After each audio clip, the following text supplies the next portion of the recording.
সবাই কেমন আছো? আমি আবার চলে এসেছি একটা বাঙালির অত্যন্ত জনপ্রিয় রেসিপি তোমাদের সাথে শেয়ার করতে। আশা করি তোমাদের ভালো লাগবে। তো আমি গতকাল সর্ষে পাবদা রান্না করেছি। তো ফার্স্টে পাবদা মাছগুলোকে নুন হলুদ মাখিয়ে রেখে দিয়েছি, তারপর সর্ষের তেলে ভেজে নিয়েছি। তারপর ওই সেম তেলের মধ্যে একটু কালো জিরা ফোড়ন দিয়ে যে টমেটো পেস্ট করে রেখেছিলাম সেই টমেটো পেস্টটা দিয়ে দিয়েছি।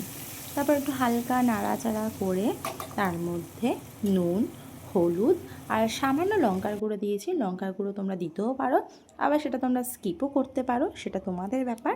কিন্তু আমি একটুখানি লাল লঙ্কার গুঁড়ো সামান্যতম দিয়েছিলাম।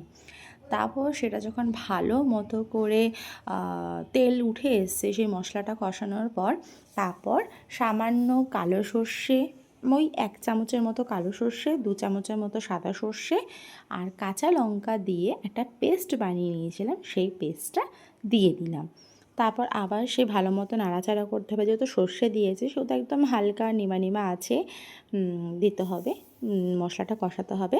তারপর মশলাটা যখন কষে গেছে তারপর আমি যে পাবদা মাছগুলো ছিল সে পাবদা মাছগুলো দিয়ে দিয়েছি। তারপর একটু ঢাকা দিয়ে দিয়েছি। ঢাকা দিলে একটুখানি স্মেলটাও ভালো আসবে আর ভালোও লাগবে। তারপর সব শেষে নামানোর আগে ধনেপাতা কুচি দিয়ে নামিয়ে নিয়েছি। তো তোমরাও বাড়িতে এই রেসিপিটা ট্রাই করো, অবশ্যই ভালো লাগবে। আমাদের তো দারুণ লেগেছে। এই যে লাস্ট হচ্ছে এরকম হয়েছে।